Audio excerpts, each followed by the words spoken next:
వీలునామా. ఈ కథను రచించిన వారు శ్రీమతి నండూరి సుభద్రాదేవి గారు. అలవాటైన కాళ్ళు చెరువుగట్టుకి దారి తీశాయి. ఒకరోజా 2 రోజులా? కొన్ని దశాబ్దాలుగా వస్తున్న అలవాటు నాకు. రోజు ఏదో ఒక వేళలో చెరువుగట్టు పావంచా మీద కూర్చుని కాళ్ళు నీళ్లలో పెట్టుకుని నా అరిపాదాల కింద చక్కిలిగింతలు చేస్తూ ఇంద్రధనస్సు రంగుల్లో మెరుస్తూ తుళ్ళిపడే చేపపిల్లల్ని వగరు వాసనతో ఠీవిగా తలెత్తి చూసే రంగురంగుల కలువ పువ్వుల్ని, వాటి మీద హడావిడిగా తిరుగుతూ ఝూంకారం చేసే భ్రమరాల్ని, ఎగిసిపడే పిల్ల కెరటాల్ని, చేపల కోసం వచ్చే పేరు తెలియని పక్షుల్ని, తల్లుల కోసం ఆరాటంగా రోడ్డు మీద పరుగులు తీస్తున్న తువ్వాయిల్ని చూడడం నా దైనందిన చర్యల్లో ఒకటి. వయసు పెరిగినా అలవాటు మారలేదు. కానీ ఈవేళ ఇవేవీ నన్ను అలరించడం లేదు. మనసుకి సెగ తగిలినట్లుగా భగభగమంటోంది. పేగులు ఆకలితో కరకరలాడుతున్నా ఇంటికి వెళ్ళాలని అనిపించడం లేదు. నా తమ్ముడి పార్థివ దేహం మంటల్లో కాలిపోతున్న దృశ్యమే నా మనోనేత్రం ముందు కదలాడి నాకు శాంతి స్థిమితం లేకుండా పోతోంది. తమ్ముడి మరణం నిజంగానే నిన్ను కుంగదీసిందా? మనసు నిలదీసింది. Heart is the lonely hunter అని ఏ ఇంగ్లీష్ కవి అన్నాడో గాని ఆ మాటలు నా పట్ల అక్షరాల నిజం. తట్టుకోలేకపోతున్నాను. తమ్ముడు వాసు. నేను 10వ తరగతి ఆఖరి ఎగ్జామ్ రాసి ఇంటికి వచ్చేసరికి పుట్టాడు. నీ రిజల్ట్స్ వచ్చేదాకా తమ్ముడు మంచి కాలక్షేపంరా అన్నాడు నాన్న. వాడికి వెన్నపూస తినిపించడం నుంచి చదువు చెప్పే గురువు దాకా అన్ని పాత్రల్ని నేనే పోషించాను. వాడిని కన్న 4 ఏళ్లకి అమ్మ కన్నుమూసినా ఆ లోటు ఏమాత్రం తెలియకుండా వాడిని పెంచుకొచ్చాను. నాకు పెళ్ళై 2 ఆడపిల్లలు కలిగేదాకా ఆ అనుబంధం అలాగే సాగింది. నా భార్య మణి కూడా వాడిని కొడుకులాగే ఆదరించింది. నా పిల్లలకి నా దగ్గర కంటే వాడి దగ్గరే చేరిక ఎక్కువ. పండగలకి పేరెంటాలకి వాళ్ళని బజారుకు తీసుకెళ్ళి గాజులు పూసల దండలు కొనిపెడుతూ ఉండేవాడు. వాడు ఉద్యోగంలో చేరాక మొదటి జీతం తెచ్చి ఇదిగో వదినా చీర కొనుక్కో అంటూ నా భార్యకి ఇచ్చాడు. మా అనుబంధం చూసి పైకి గంభీరంగా ఉన్నా మా నాన్న పొంగిపోయేవాడు. కానీ ఏది నిరుడు కురిసిన వాత్సల్య వర్షం. ఎక్కడ తమ్ముడు? చెప్పా పెట్టకుండా ఎక్కడికి వెళ్ళిపోయావు? ఈ పాపిష్టి అన్నను చూడడానికి కూడా మనస్కరించలేదా? మనసు ఆక్రోశిస్తోంది. తోడబుట్టిన వాడి పట్ల నీ విధిని నువ్వు సక్రమంగానే నెరవేర్చావా అంటోంది హృదయం. జవాబు లేదు నా దగ్గర. ఉన్నంతలో ఆడపిల్లలిద్దరికీ మంచి సంబంధాలు చూసి ఘనంగా పెళ్లిళ్లు చేశాను. ఎవరి జీవితాలు వాళ్ళవి. నాకు పెన్షన్ వస్తుంది. బతుకుకి భరోసా ఉంది. నాన్న దగ్గర అంతగా చేరిక లేకపోయినా ఏ విషయమూ నా దగ్గర దాచని తమ్ముడు ఒక రోజున ఒక అమ్మాయిని తీసుకొచ్చాడు. గుళ్ళో తాళి కట్టానని చెప్పాడు. ఇంట్లో పెద్ద రభసే అయింది. మణి మాత్రం తోడికోడల్ని సాదరంగా ఆహ్వానించింది. ముఖ్యంగా ఆడవాళ్ల మధ్య ఎక్కువగా పొరపచ్చాలొస్తాయనే అపోహ నాలో ఉంది. కానీ మణి ధోరణి వేరుగా ఉంది. నాన్న మాత్రం పరిస్థితులతో రాజీ పడలేదు. గుట్టుచప్పుడు కాకుండా వీలునామా రాయించుకొచ్చేశాడు. ఉన్న 6 ఎకరాల పొలం, ఇల్లు నా పేరున రాయించాడు. ఆస్తి ఆయన స్వార్జితం కనుక ఎవరూ నోరు విప్పడానికి అవకాశం లేకపోయింది. తమ్ముడి భార్య వహ్ని ద్వారా సంగతి తెలుసుకున్న ఆమె పుట్టింటి వాళ్ళు గొడవకి వచ్చారు. నాన్న మాత్రం బెదరలేదు, చెదరలేదు. చేసేదేమీ లేక వాళ్ళు వెళ్ళిపోయారు. పైకి ఏమీ అనలేక స్థితప్రజ్ఞుళ్లా మిన్నకుండిపోయాడు వాసు. అన్నదమ్ములిద్దరం ఒకే ఇంట్లో పక్కపక్క వాటాల్లో ఉంటున్నా ఎదురు పడితే ముభావంగా పలకరించుకోవడం అలవాటైపోయింది. కొన్నాళ్లకు నాన్న కూడా సుస్థి చేసి దాటిపోయాడు.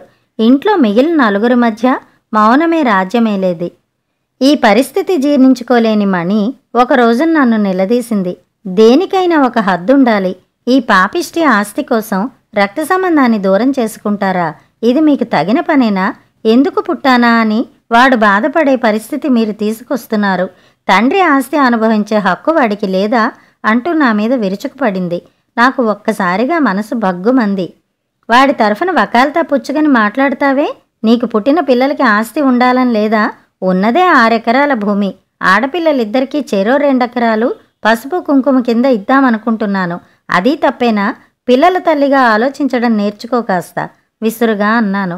పోయేనాడు ఏం మోసుకుపోతామని సణుక్కుంటూ లోపలికి వెళ్ళిపోయింది. నాకు నా భార్య సపోర్టే లేదు అనుకున్నాను గుబులుగా. రోజులు భారంగానే గడుస్తున్నాయి. ఓ రోజు మణి స్వీట్ తెచ్చి చేతికిస్తూ మనం పెద్దమ్మ పెదనాన్న కాబోతున్నాం అని సంబరంగా చెప్పింది.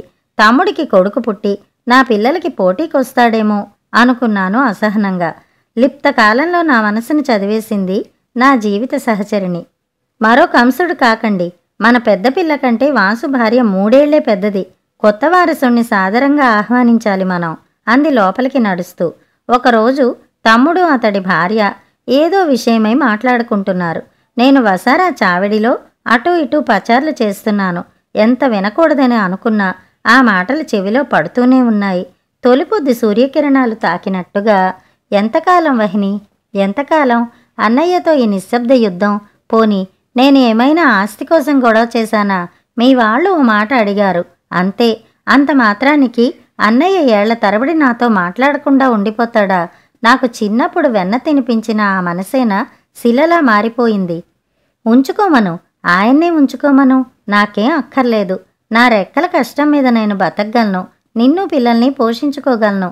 అయినా మా విషయంలో మీ వాళ్ళు ఎందుకు కలగజేసుకున్నారు అసలు? నీ నుంచి కూడా ఇక్కడ ఎవ్వరూ ఏమీ ఆశించలేదు కదా అన్నాడు. నిజమే, మా వాళ్ల పొరపాటు కూడా ఉంది.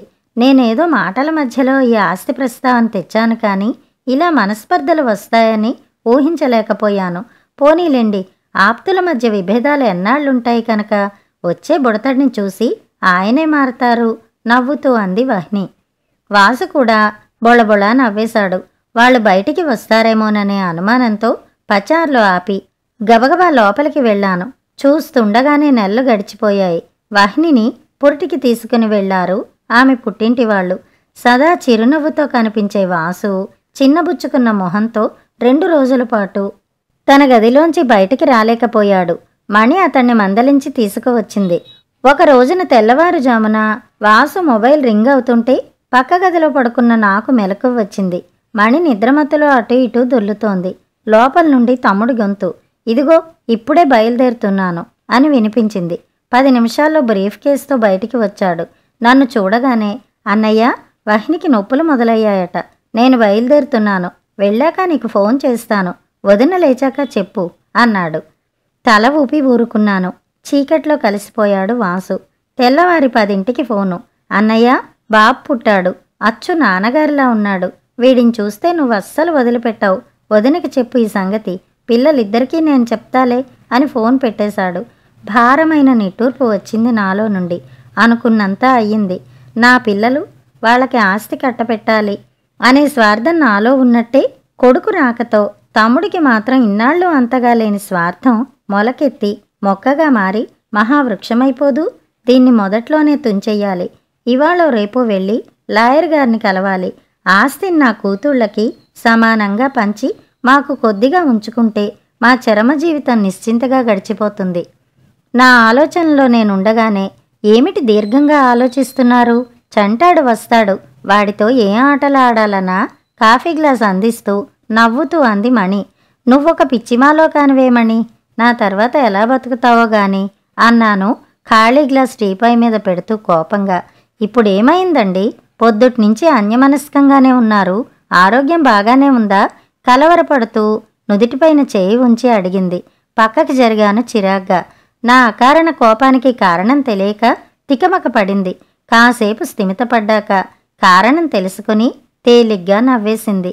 విస్తుపోయి చూశాను ఆమె వైపు. మీకేమైనా పిచ్చా? చంటి విధవ, ఇప్పుడు పుట్టాడు. వాడు పెరిగి పెద్దై ఆస్తిలో భాగం ఎక్కడ తన్నుకుపోతాడోనని వీలునామా దాకా వెళ్ళిపోయారు. అతిగా ఆలోచిస్తున్నారేమో చూసుకోండి. విల్లు రాసేందుకు ఇంకా సమయం ఉంది. నేను గుర్తు చేస్తానులేండి. అంతవరకు నిశ్చింతగా ఉండండి అని విసుక్కుంటూ వంటింట్లోకి వెళ్ళిపోయింది. సాలోచనలో పడ్డాను. చంటాడు రావడం, ఇల్లంతా సందడి. కాలం 2 ఏళ్లు గిర్రుని తిరిగిపోయింది. మధ్య మధ్య వీలునామా గురించి మనసు నన్ను హెచ్చరిస్తున్నా బుజ్జగించి దాటవేస్తూ వచ్చాను. ఆ వేళ లాయర్ రఘుపతి గారు బజార్లో కనిపించారు. కుశల ప్రశ్నలు అయ్యాక, రేపు మీ దగ్గరికి రావాలని అనుకుంటున్నాను సార్ అన్నాను. రండి అని టైం చెప్పారాయన.